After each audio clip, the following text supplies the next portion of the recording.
Good evening, everyone. My name is Zoe Marks, and I'm on the faculty here at the Harvard Kennedy School. And I'm here on behalf of the Dean, Doug Elmendorf, who is currently testifying in Congress in DC, but very much wishes he could be here with us. We're honored tonight to be joined by Dr. Ngozi Okonjo-Iweala, a distinguished economist and chair of the board of Gavi. She will be presenting this year's Robert McNamara Lecture on War and Peace, entitled The Changing Face of Poverty: Can Africa Surprise the World? Before I introduce our speaker, I want to say a few words about this esteemed lecture. As many of you know, Robert McNamara served as the US Secretary of Defense for President Kennedy and President Johnson, and then served for 13 years as president of the World Bank. There were many profoundly difficult challenges he faced related to national and global security and poverty reduction. But there are three legacies in particular that I want to mention that highlight the ethos of this school and the purpose of the McNamara Lecture. First, as Secretary of Defense, Robert McNamara was an advocate for social equity. He issued an equal opportunity directive that required US military officers to end discriminatory practices in their units as well as in nearby communities by leveraging the economic power of the military. He also, as World Bank president, shifted the focus of the bank towards poverty reduction, a legacy that continues to this day, and he championed causes such as education, health, and food security. Finally, Robert McNamara did one of the most difficult feats for public leaders. He reflected honestly and poignantly on his changing views and his own self-assessed mistakes. He crossed party lines during his life, and he took moral stands in support of peace. Therefore, the purpose of tonight's McNamara Lecture is to explore the ways to resolve some of our greatest challenges peacefully and in pursuit of global equality. We at the Kennedy School are grateful to be joined by members of the McNamara family and the Pastor family for their continued support of this opportunity. Thank you for joining us tonight.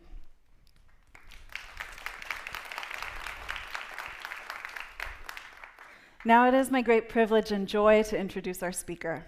Dr. Ngozi Okonjo-Iweala brings more than 30 years of development and financial expertise. She served twice as Nigeria's finance minister, most recently between 2011 and 2015, with the expanded portfolio of coordinating minister for the entire economy. In 2006, she also served as Nigeria's Minister of Foreign Affairs, and she has held several key positions at the World Bank, including managing director. Dr. Okonjo-Iweala's experience and expertise as a former finance minister are particularly valuable in her leadership as chair of the board of Gavi, the Vaccine Alliance, which strives to ensure that immunization programs are financially sustainable. She is strongly committed to finding private sector solutions to development challenges, and this is a perspective that she brings to her roles on the boards of the Rockefeller Foundation and the Center for Global Development, among others. She is also chair of African Risk Capacity, a specialized agency of the African Union that helps member states prepare for and respond to extreme weather events and natural disasters. Dr. Okonjo-Iweala has been recognized by Time magazine as one of the world's 100 most influential people, by Fortune magazine as one of the 50 greatest world leaders, and by Forbes for 5 consecutive years as one of the 100 most powerful women in the world. Dr. Okonjo-Iweala graduated from this fine institution with an A.B. magna cum laude in economics, and she holds a PhD in regional economics and development from our neighbors down the river at MIT. She's the author of several books and has been recognized with numerous honorary doctorates, including from Yale University, Brown University, and the University of Pennsylvania. Please join me in welcoming our guest, Harvard's own Dr. Ngozi Okonjo-Iweala.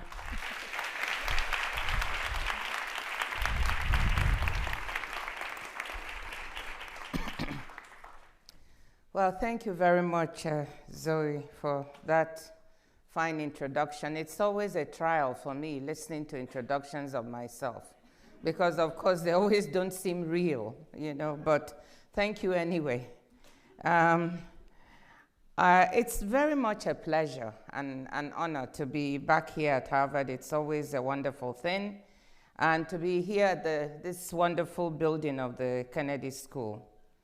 It's an honor to have been invited to follow in the paths of distinguished lecturers to give this McNamara lecture, a truly great man. He left the bank the year before I joined.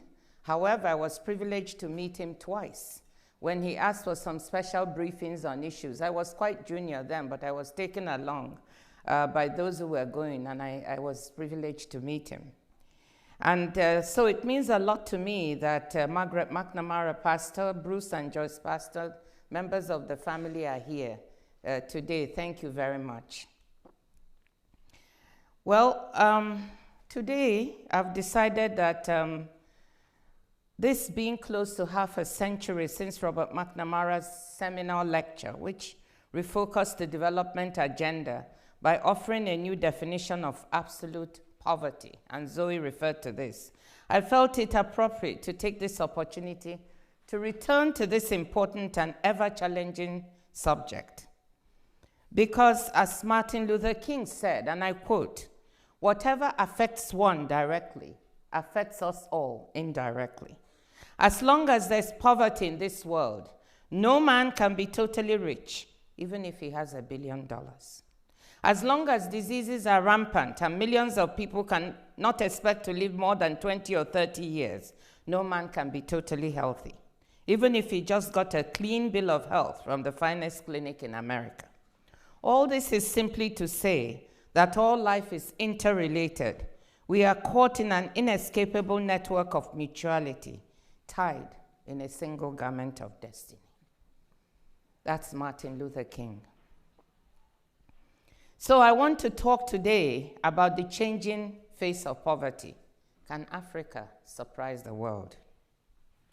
And I think it's really opportune to be reflecting on this subject at this time, in light of yesterday's news, when we heard that Abhijit Banerjee, Esther Duflo, and Michael Kramer of Harvard here won the Nobel Prize in Economics for their work on poverty. So poverty is still at the center of intellectual work and thinking in the world. And I was thrilled, whether you agree with randomized trials or not, their methodology or not, it is still fantastic that they won the prize. I know that many of you here are experts on this issue of poverty, and so maybe I'll be preaching to the converted, as they say. But I do hope I can bring some fresh perspectives based on the fact that I've seen poverty from all sides, and I've seen hope and progress. I've seen poverty from my childhood in the village of Obofu Ogwashuku in Delta State, Nigeria, living with my grandmother till the age of 9, fetching water from a stream a couple of miles away, fetching firewood from the forest, and going with my widowed grandmother to the farm every weekend and school holidays. I've also seen poverty, hunger, and malnutrition up close during my early teens, from 1967 to 1970, when we lived through 3 years of the Nigeria-Biafra War. I know what it means to go hungry with 1 or no meals a day. I know what it means to see children dying of kwashiorkor and malaria day in, day out.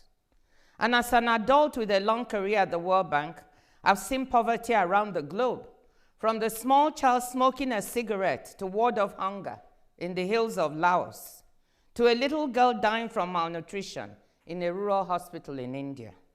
And I've seen poverty from a macro and micro perspective as a 2-time finance minister, the longest-serving finance minister of Nigeria, and Minister of Foreign Affairs in my own country.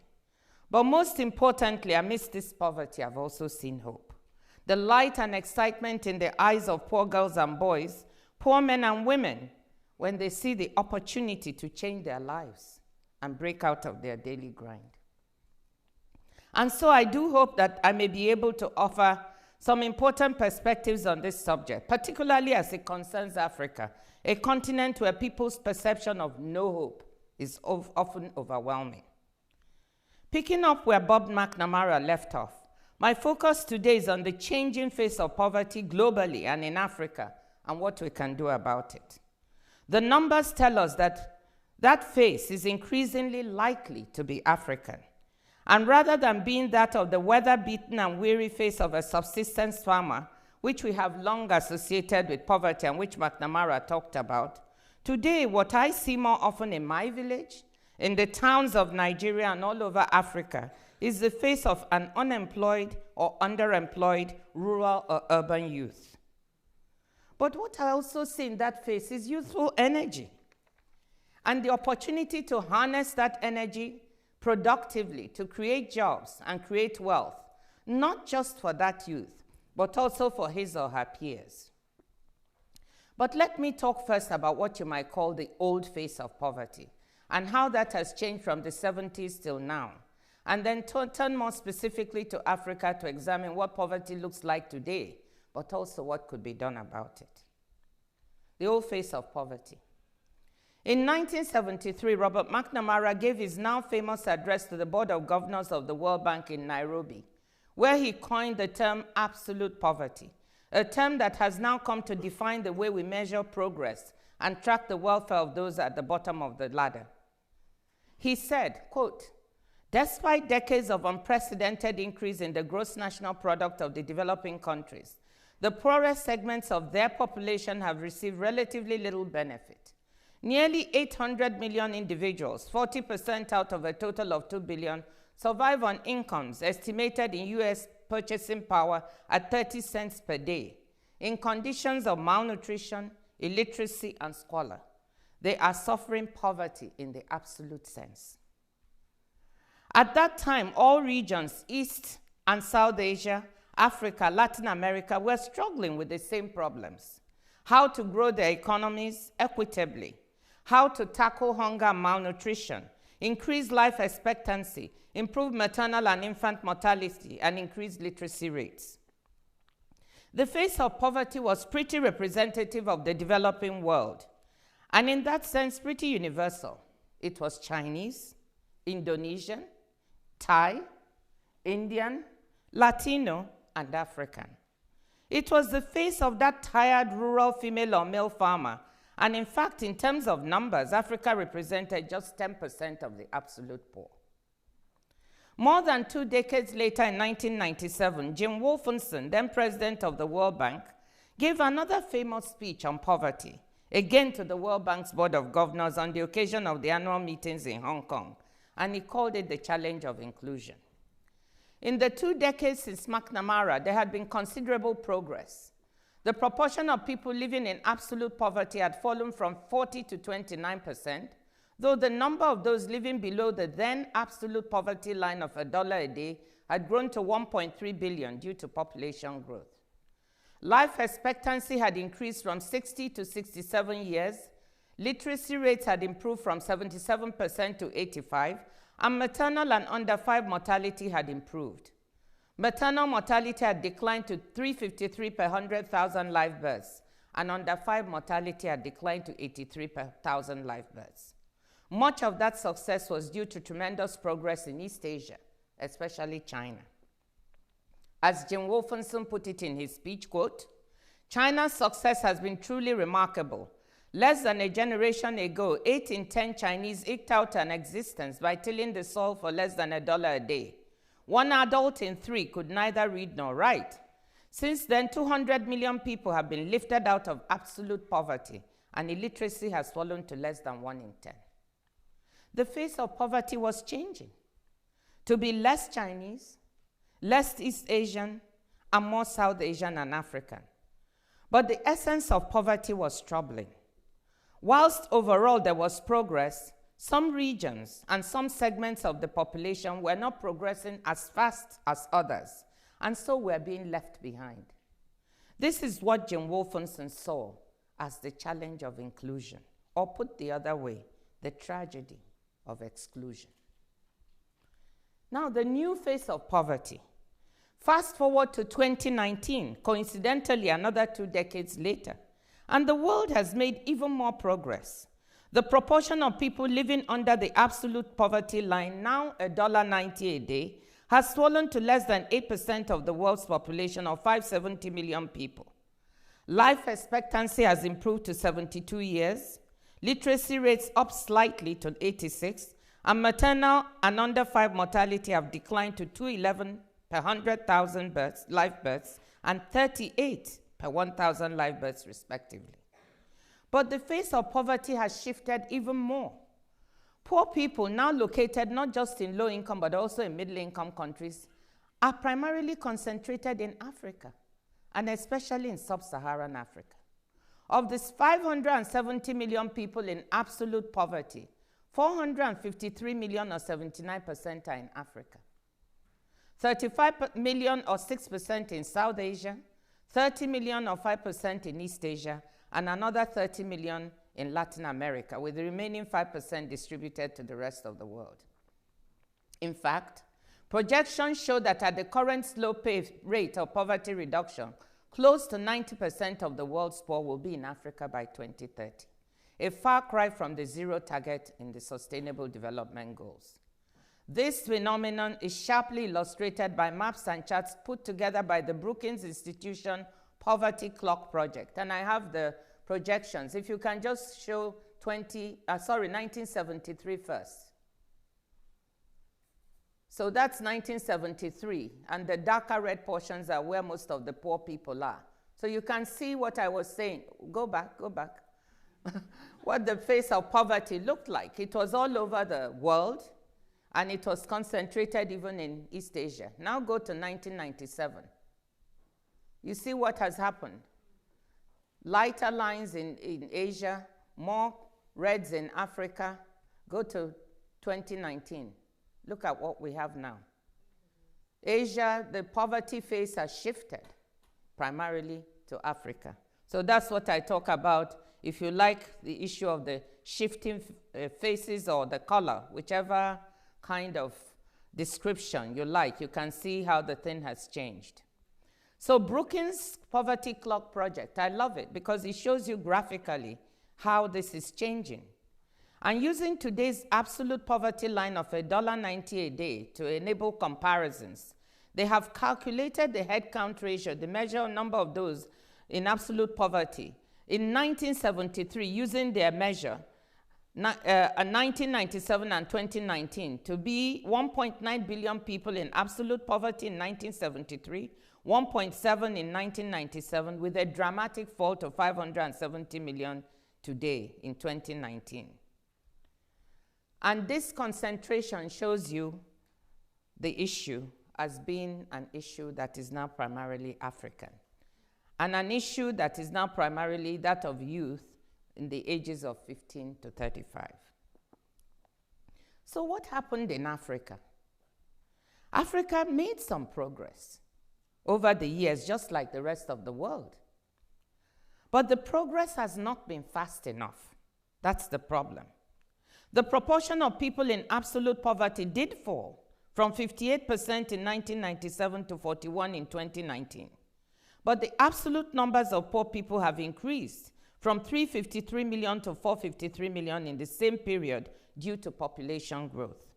Only a handful of countries in Africa have gone through the demographic transition, so fertility rates are still high in most countries. Literacy rates have improved from 56% in 1997 to 64% now.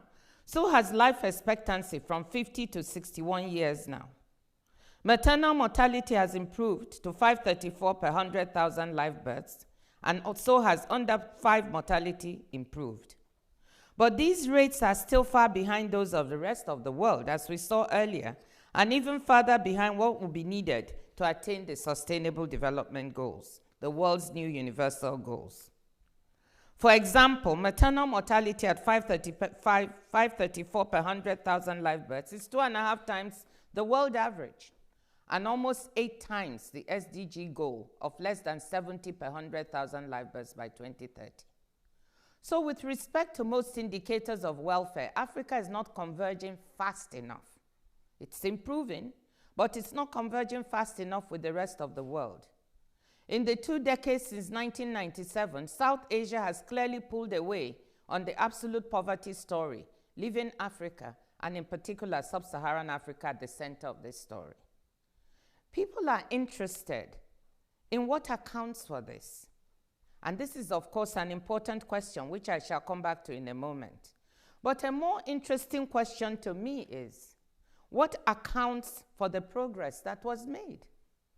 However inadequate that has been. And can it point the way out of Africa's poverty problem. First, on the causes of poverty, they are what I term the familiar causes in Africa. I already mentioned the issue of demography and a delayed demographic transition on the continent. This is a very delicate subject that you will not hear many African policymakers discuss.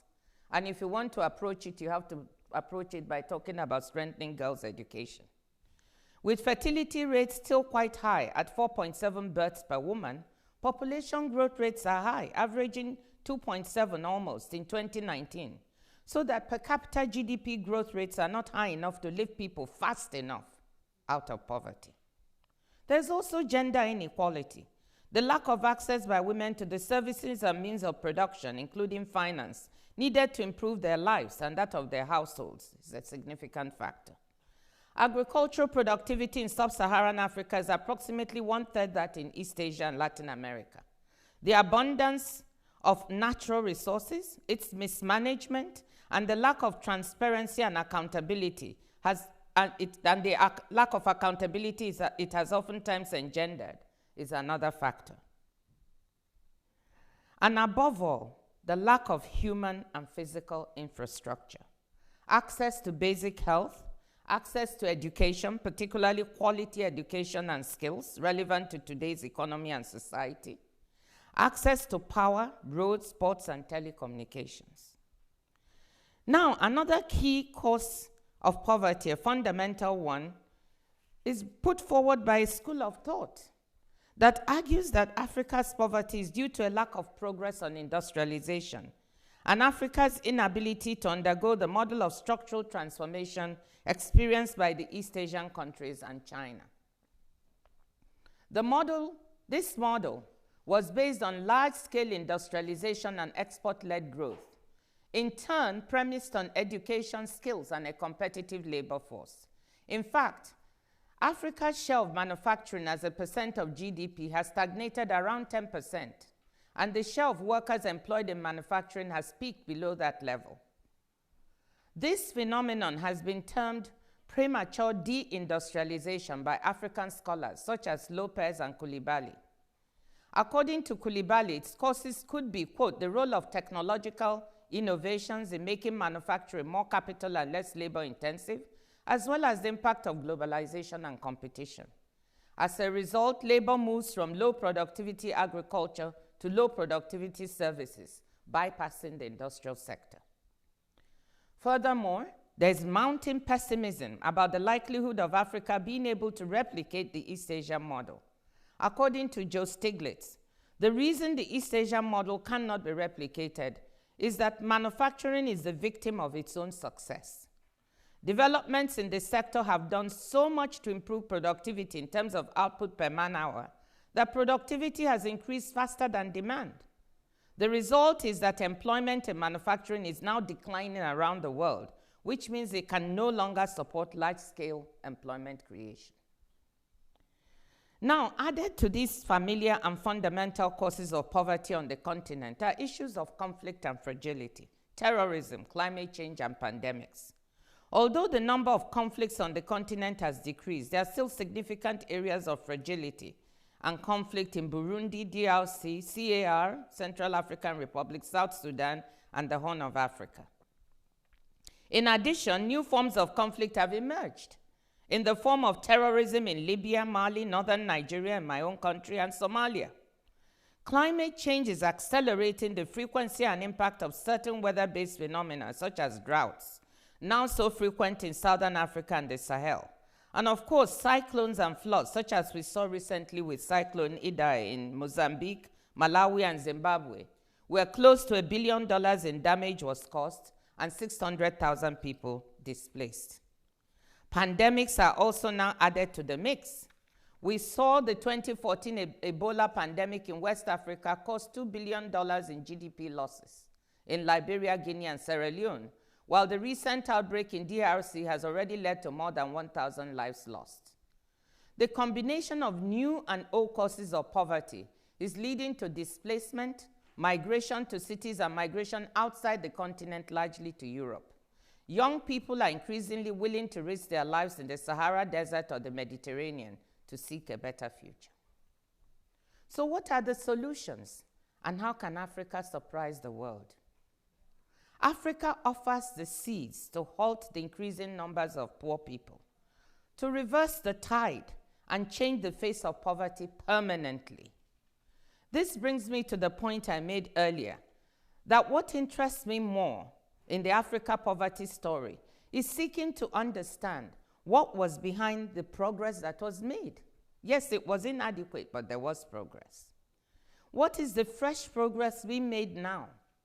And what are the promising approaches for the future so that we can build on these to change the Africa story?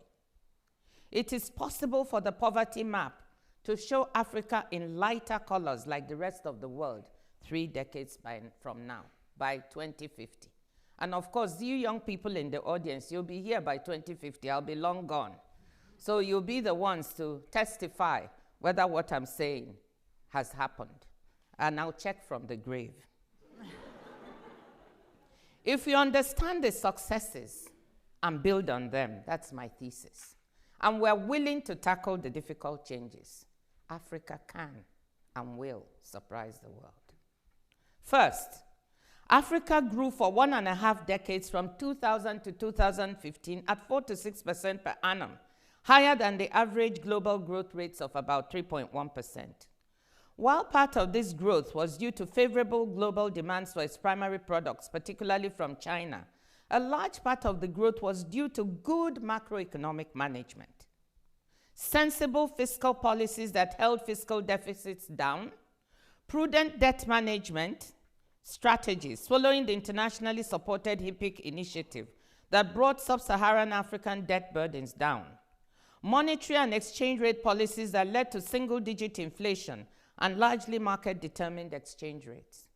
African policymakers created the right macroeconomic environment for investment during these years and for real sector growth, and this enabled them to weather the headwinds and the storms of the Great Recession of 2008 to 2009 better than expected.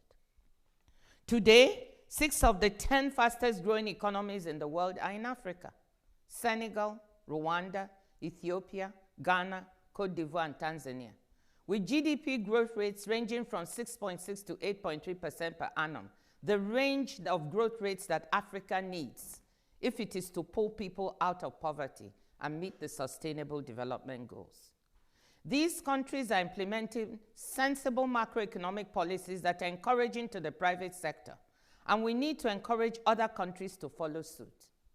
We need to focus on 3 countries: Nigeria, South Africa, and Angola, that account for 53% of sub-Saharan Africa's GDP, and a 4th country, DRC, which along with Nigeria drives sub-Saharan Africa poverty headcounts. For all the good progress we may see in other countries, if these 4 countries do not improve their performance, socioeconomic indicators for the continent will continue to lag. All countries need to save more and invest more as a percent of their national income. Policymakers must focus on improving domestic resource mobilization because much of the investment needed to lift people out of poverty must come from our own domestic, private, and public resources, not from outside. Africa has to lift tax to GDP ratios higher from an average of 18.2% in 2016. The IMF estimates that there's room for a 4 percentage point increase in tax to GDP ratios in most SSA countries that could move them closer to the best performers in the region, like Senegal and South Africa, that have ratios of 22 and 28% respectively. Countries must focus on prudent debt management, including transparent accounting for both domestic and external debt.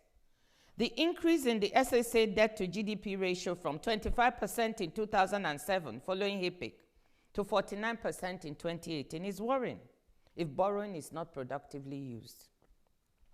When I focus on prudent debt management, I do not mean that countries that have the fiscal space should not borrow. In these times of low interest rates in the capital markets, countries that have the fiscal space can borrow internationally to finance productive physical and human infrastructure. It is just that many countries that can ill afford it are plunging into the capital markets and borrowing, and they are not using it well. They need to be more careful. Second, African policymakers are more successfully combining macroeconomic reforms with micro and sectoral level reforms. There is an interesting realization that it's not enough to grow, but growth has to be inclusive, job-creating growth, aimed at putting the millions of young people entering the job market to work and improving their health, nutrition, education, and welfare. To attract the private sector, especially the millions of small and medium enterprise entrepreneurs on the continent to invest and create jobs, policymakers have embarked on business-related reforms. In a recent project syndicate opinion piece called The High Growth Promise of an Integrated Africa, Landry Sinya and Amina Guri Fakim note, and I quote, "Political leaders are implementing reforms aimed at improving business conditions. In the World Bank's 2019 Doing Business Index, 5 of the 10 most improved countries are in Africa, and 1/3 of all recorded reforms occurred in sub-Saharan Africa. Already, returns on investment and entrepreneurship are rising fast. Over 400 African companies now boast annual revenues of $1 billion or more, and 700 more report revenues of over $500 million. An assessment of 360 companies from 32 African countries reveals an impressive average compound annual growth rate of 46% in 2019, up from 16% last year. These impressive numbers from a McKinsey study on Africa called Lions on the Move concern companies in an array of sectors: food and agri-processing, wholesale and retail, financial services, light manufacturing, and construction, for example, where the study highlights important investment and job-creating opportunities to service growing household and business consumption. Household consumption reached an estimated $1.4 trillion in 2015, and is projected to grow to $2.1 trillion per annum by 2025. The growing business-to-business market, companies selling to each other, reached $2.5 trillion in 2015, $2.5 trillion, and is projected to reach $3.5 trillion by 2025. Third, Africa is the world's fastest urbanizing region. Again, according to this McKinsey study, between 2015 and 2045, an average of 24 million additional people per annum will be added to Africa's cities, compared to 11 million in India and 9 million in China. Urbanization, properly managed, is strongly correlated with higher productivity and higher GDP growth. Africa's Achilles heel is its poor infrastructure and low human capital indicators. But urbanization permits agglomeration economies, often making it easier and cheaper to provide such services as electricity, transport, health, education, financial services that are lacking in rural areas. Better management of urbanization can unlock Africa's slums, enabling job creation vital to the youth who make up the largest category of the urbanizing population.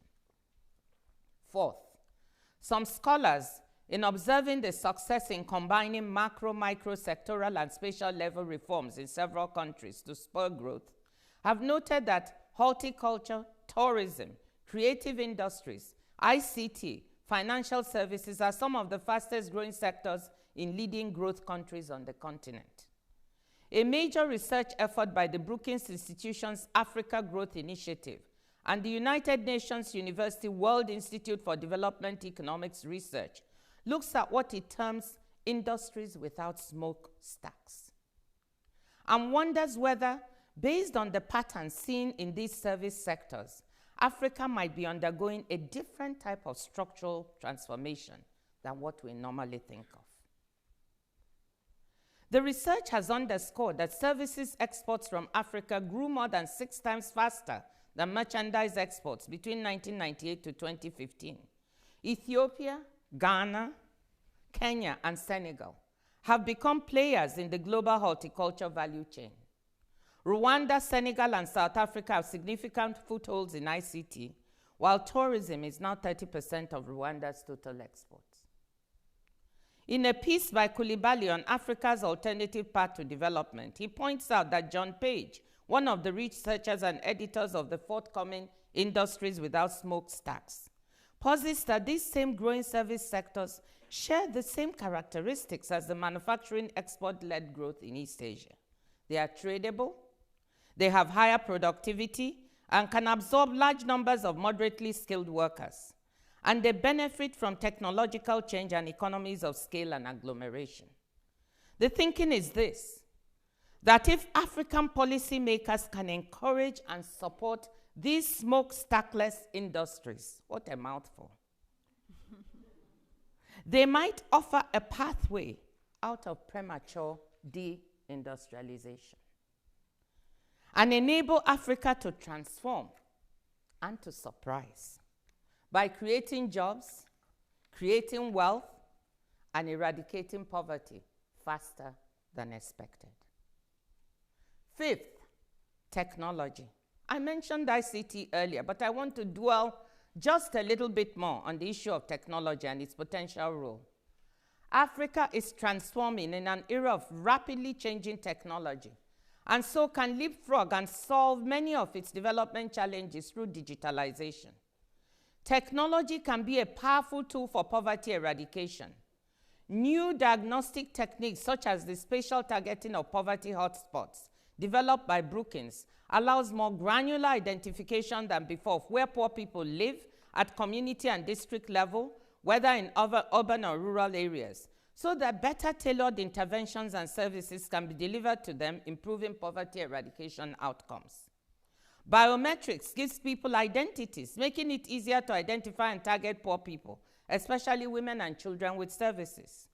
This, to me, is very interesting because it mirrors the kind of microeconomic work done by Banerjee, Duflo, and Kramer to study problems and solutions for poverty from the vantage point of targeting and seeing what works at the ground level for poor people. African governments and citizens are embracing new technology in a way that promotes inclusion. This is made possible by the ubiquitousness of mobile phones. There are now 750 million mobile phones in a population of 1.2 billion on the continent. Their availability makes it possible to deliver a range of services from financial to health and education. The best known is, of course, the mobile money in Kenya, M-Pesa, which, by the way, has spread to the rest of East Africa, and I saw it being used in India by the Self-Employed Women's Network for their work. I was thrilled. And I think Africa doesn't, and Kenya in particular, does not get the recognition it deserves for developing a technology. I'm sure if it was done in Silicon Valley, we wouldn't hear the last of it.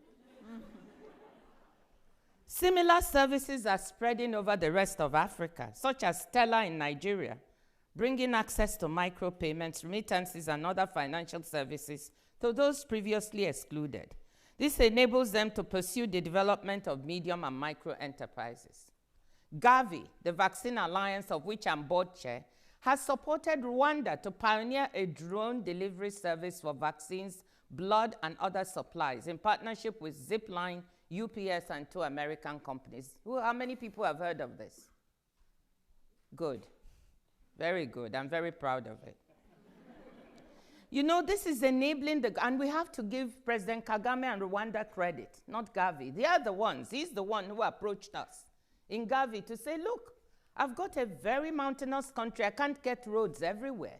But there are people at the top of these mountains who need vaccines. They need medicines. Can you think of anything to help?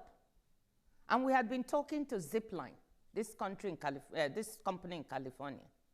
And so we were able to do this partnership, and I'm so proud of it, because it's enabling this government to reach people who are hard to reach. It's also enabling Ghana, which has adopted the same approach, to set up an extensive network that reaches 2,000 health centers and serves a population of 12 million people. In education, there are also many examples. There's EdTech applications, including the one in Malawi, 1 billion course, a software application that teaches reading, writing, and mathematics to grades 1 to 3. And in her excellent article on a digital Africa, Vera Songwe cites the potential for a digital economy to open up service sectors from business outsourcing to trade. According to her, there are already more than 22,000 people employed in business outsourcing services across the continent in Nigeria, Ghana, Liberia, Sierra Leone, Burkina Faso, Chad, and Niger, and Mauritius. And with respect to trade, she says, the advent of the newly ratified African Continental Free Trade Area will offer a framework for developing technology standards, harmonization, and interoperability to support cross-border commerce. Digital technology will play a dual role in turbocharging the free trade area. It will spur cross-border trade by speeding implementation, automating processes, and reducing costs. New areas of digital commerce and services will open up, including unlocking the supply chain logistics nightmare in many parts of Africa.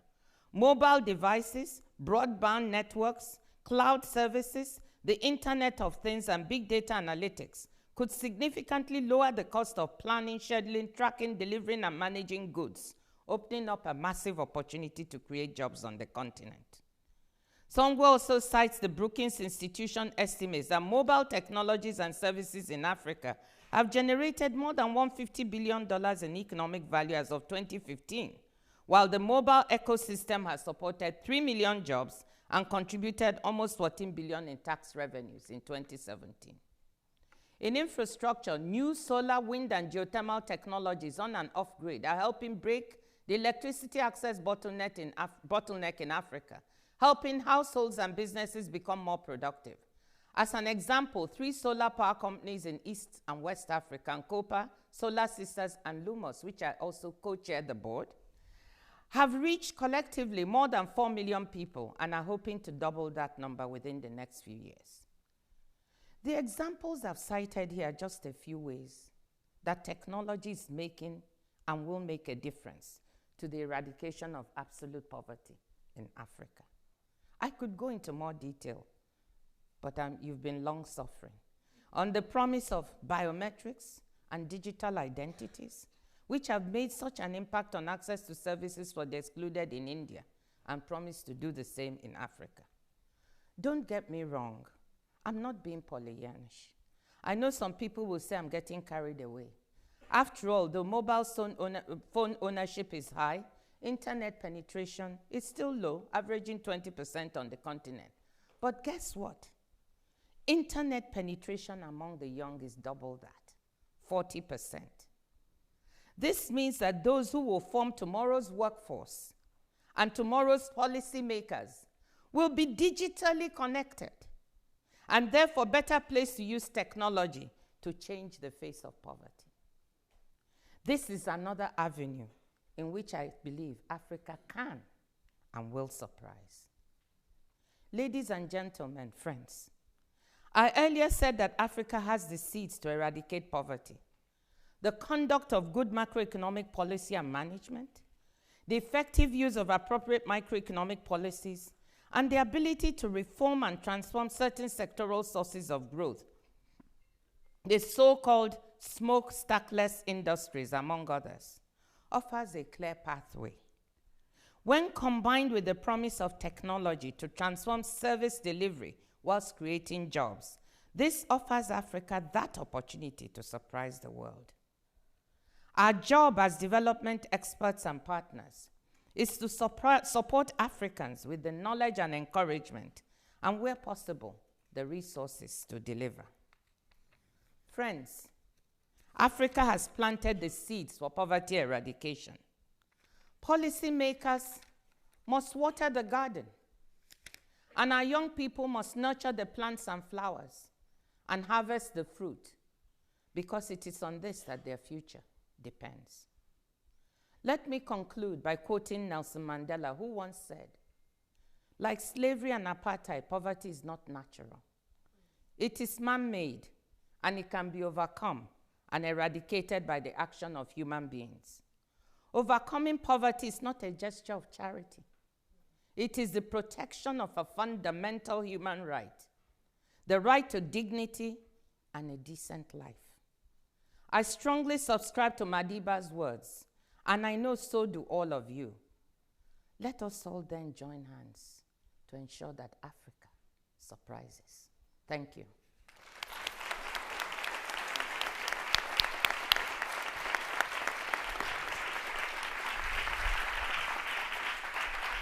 Thank you. So we have a bit of time now for questions. There are 4 microphones. One is here, one is there, another here, and the last here. And I know from the flurry of emails that have been bombarding my inbox since your lecture was announced that there's huge demand from the students to ask questions. So I won't abuse my position as chair. I'll start at the top with a question here. And if I can just ask you to please introduce yourself by name and then also ensure that your question is as efficient and curious as possible. So there will be no speeches tonight from the floor. Thank you. Thank you, Harvard Kennedy School of Governance, for giving me the opportunity to ask my question. Your Excellency, statisticians and romantic economists say Africa is growing. Some say Africa is growing at 4%, others say 6%. But the truth is Africa is stagnated. Africa is suffering from schizophrenia. My question to you is the root cause of the problem in Africa is corruption, and according to a report by Transparency International, every year about $1.5 billion is leaving Africa as illicit funds, and this is enough money that could rebuild Africa. So what is Africa doing to address the issue of corruption and to move the continent forward? And your name, please? My name is Chiro Njinya. Thank you. Do you want to take them one at a time, or should No, we maybe take 2? we should take 3 at a time. Okay, great. The next question is here. My name is Jacob Omarodian. I'm a third year at the law school and a Nigerian. And because we've mentioned that Nigeria is one of the key countries to alleviate this problem, I want to focus on Nigeria. So looking at the constitution and macroeconomic policy, do you think that the constitution as it currently stands with its exclusive lists and federating units and urban governance structures, can we alleviate poverty to the extent that we need to with the current constitution as it's structured? And if not, or if so, what improvements would you propose? Thank you. And let's take one more question from this queue. Hi, Dr. Ngozi Okonjo-Iweala. Thank you so much for being here. You're actually one of my biggest inspirations. I'm an aspiring economist. So I'm a research scholar in economics. My name is Anna. And I have a question about sort of the role of neocolonialism and colonialism in sort of generating human capital on the continent. What is your view on that, and how much of a role do you think that's actually playing in sort of what we're seeing today? Thank you. Great.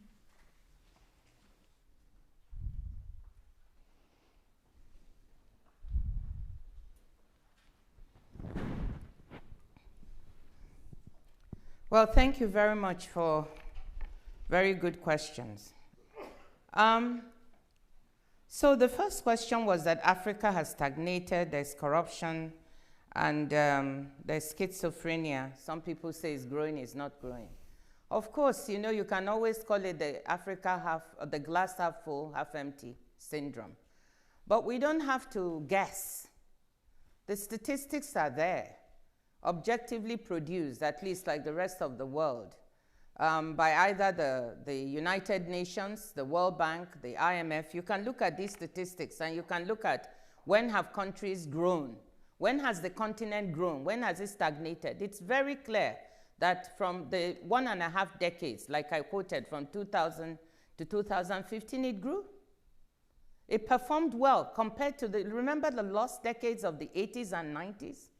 When the country was, the continent was not growing, but in fact was per capita GDP growth was actually negative at some times.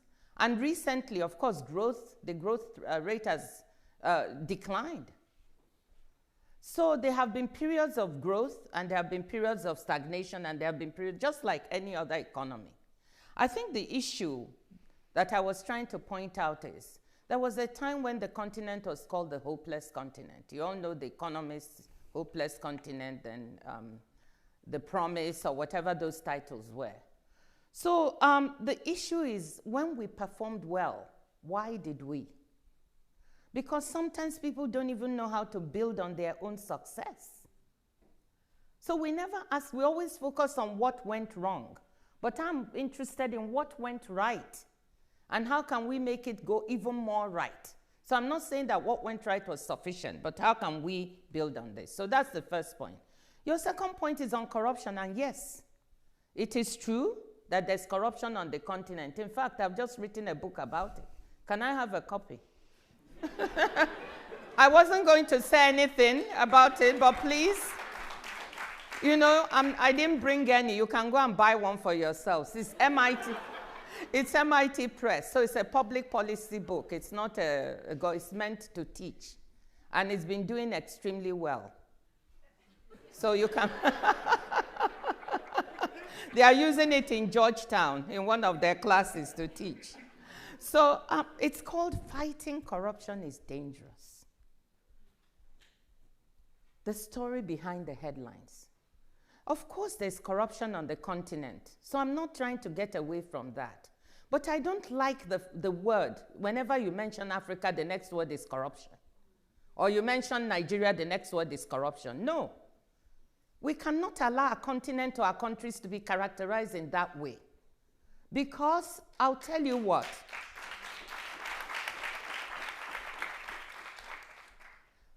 My thesis is that one of the most fundamental causes of corruption on the continent is the weakness of institutions. And I know it's very sexy to say when there's corruption, arrest them, grab them, punish them. You are attacking the symptom, but not the root cause.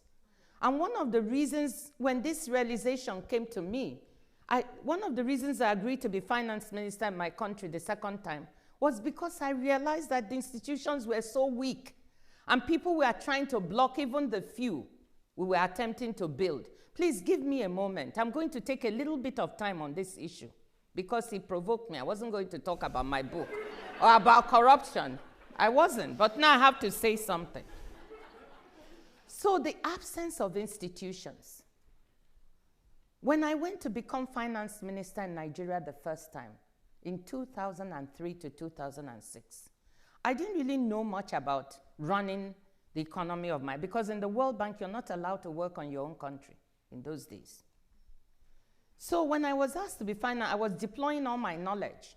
But I found out that as finance minister, when I needed to pay salaries, I had to transfer money, cash, to the Ministry of Agriculture, for instance. They would give me a list at the end of the month and say, these are the number of people employed in the Ministry of Agriculture this month. So this is the amount finance has to pay. And then we would transfer the resources to them. Guess what is wrong with that? Guess what? People can introduce names every month. And they did. So we got the phenomenon of ghost workers who became ghost pensioners. And I said to President Obasanjo at the time, we don't even have an electronic platform or a financial management system embedded in an IT platform for the country to work, a large country like Nigeria. And then I said, we need to do something. So with his backing and permission with the economic team, we were able to then get the World Bank, DFID, USAID. We went into a project to build this platform. But it takes a long time. We started, and when I left in 2006, it was not finished. And people were fighting all the way. So in 2011, when I was called, when I realized that this project had basically been stopped after I left, I decided it's one of the reasons I went back. Because those people would not want me to come back. So they could keep blocking and putting ghost workers. So we went back, and by the time I left the second time, we had 75% completed it. Go and read the IMF Article 4 report. We had put in place that platform. We had weeded out 64,000 ghost workers. We had saved $1.1 billion for the government. So that is just one example of building an electronic a financial management platform and a treasury single account. So that's what it is. Africans are no more corrupt than Americans or Europeans. I'm sorry, I'm not trying to say anything. I'm just trying to say that if you did not have the same institutions here, the same things would happen. And we can see that institutions can also be undermined, can't we? We are seeing it here every day. So be careful. Institutions matter. So that's my issue about corruption. And when you go, one of the things I said is, you're sitting there.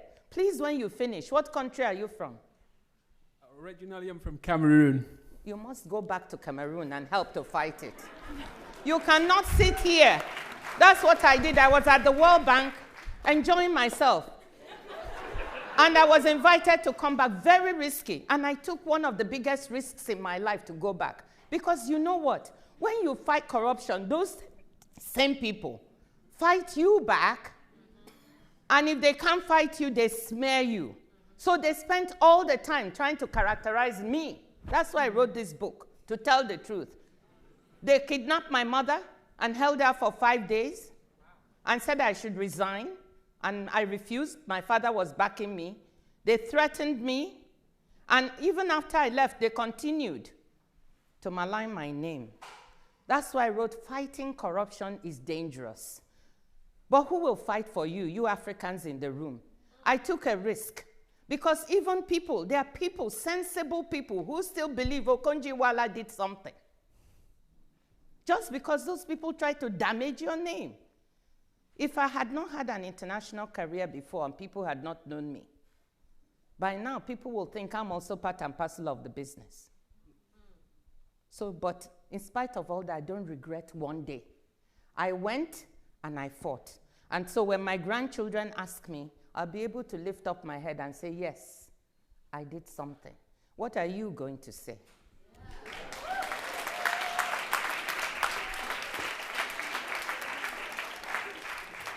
And I'm not attacking you. I just want you to go back to Cameroon. The second question is on poverty alleviation. With the current Nigerian construct, you mentioned but construct is in the Constitution. Nigeria is a very decentralized country with 36 states, 774 local governments, and a federal government. And the Constitution gives enormous room to the states to, conduct their affairs. And I think in that kind of construct, it's not really possible for the federal government alone to fight poverty. You're absolutely right. I think it has to be an endeavor that the states fully participate in. But I think the problem we have is holding states and state governors accountable in Nigeria is not a very easy thing. The federal government has an overwhelming presence, and people tend to focus on the federal government all the time. So if we are to have effective poverty eradication, we must pay attention to the states. We must support the state governors, but we must also hold them accountable to do the right things. 2, we must support communities. Nigerians have one thing in common. They are very active community-wise, but we are losing that.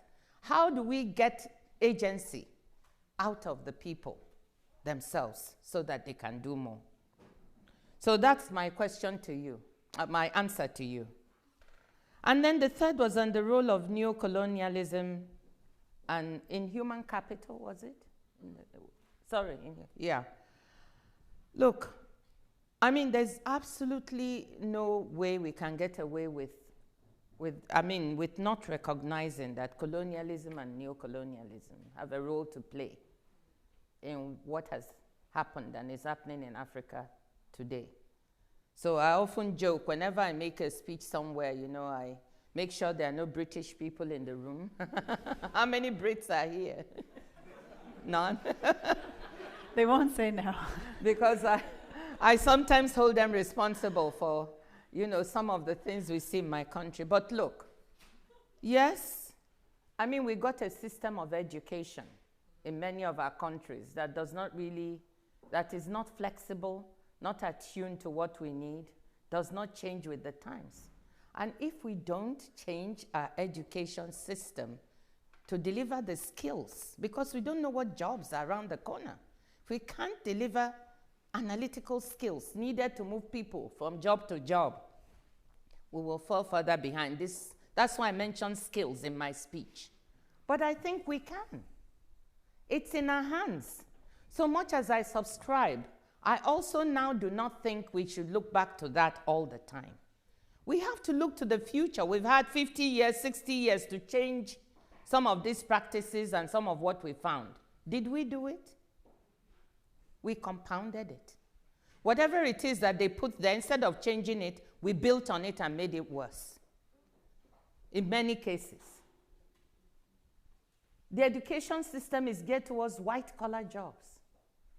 Everybody, including me, all parents want their children to be doctors, engineers, lawyers. You come to Africa, there's a missing middle. Nobody wants to be a plumber, a painter, an electrician. So we have to change some of that and build the kinds of skills we need for the future. So colonialism, yes, they gave us a platform that wasn't quite suited to what we needed. But we had some platform. It was up to us to change that platform and keep changing it to deliver what we want for the future. So we have to own up to that. Okay. All right, we have time for one last question, which is difficult, but I'm going to actually take it from this side because it's the longest queue. Good evening, Dr. Okonjo-Iweala. Thank you for coming here and speaking with us all today. My name is Chinaza Asiabu, and I'm a student at Harvard College. I want to ask, the growth in Africa is constantly shown to be stagnant, and the perception of the Western world and those who say they fight for poverty seem to look at Africa as a child who will never grow up. And I wanted to know, how do we address the factors that you mentioned, such as corruption and gender inequality and others, while maintaining that Africa has the capacity to do it ourselves? How can we preserve the dignity of the African people in fighting this problem of poverty instead of using humanitarian aid to throw money at the problem, and instead building institutions that will fight it long term, as you talked about? Mm-hmm. Okay, is that the last question? Mm-hmm. Okay.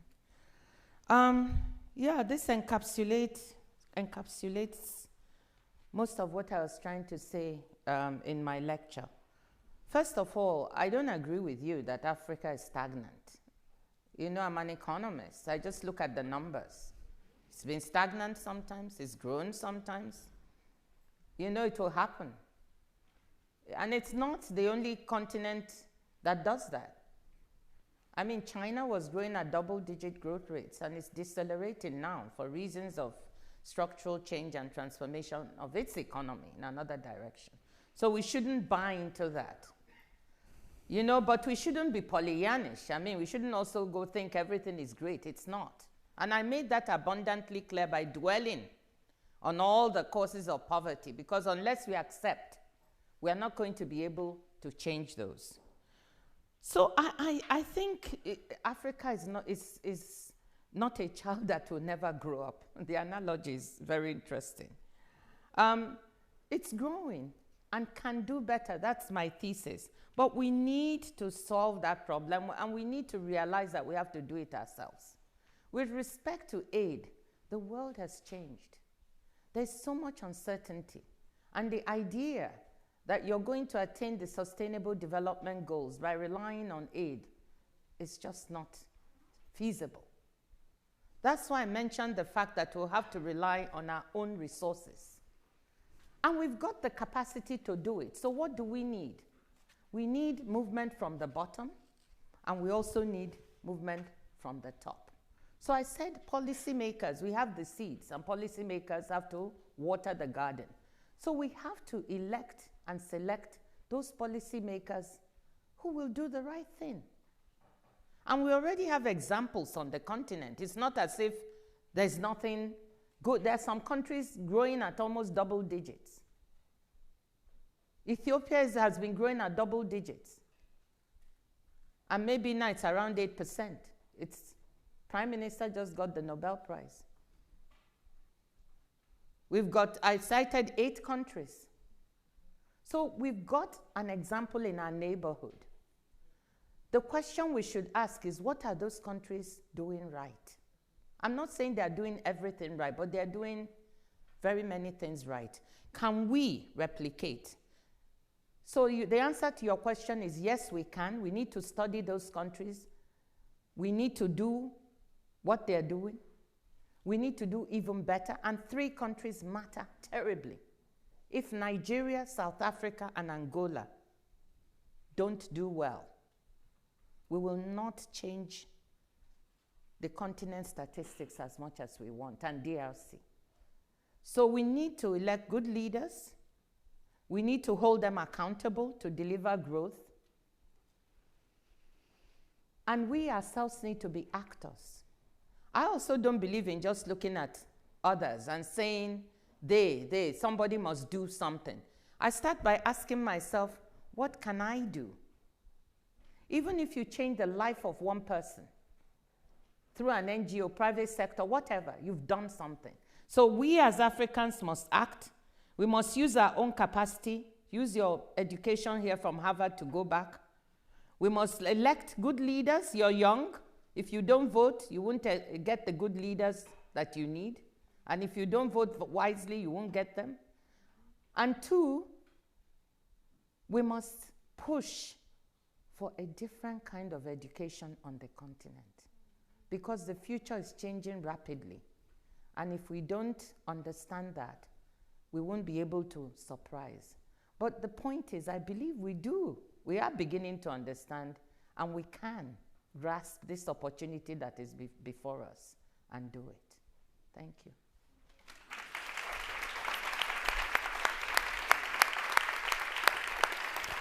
Dr. Okonjo-Iweala, thank you so much for your remarks. I was taking copious notes because I think a lot of what you said applies globally, not just in Africa. I know that we have questions on the floor. I'm sorry that we couldn't reach everyone. I hope that you'll come back and fill us in on all the topics we didn't get to address. But would everyone please join me in thanking Dr. Okonjo-Iweala one more time.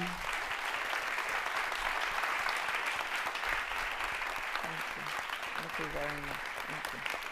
Thank you. Thank you. Thank you. Thank you.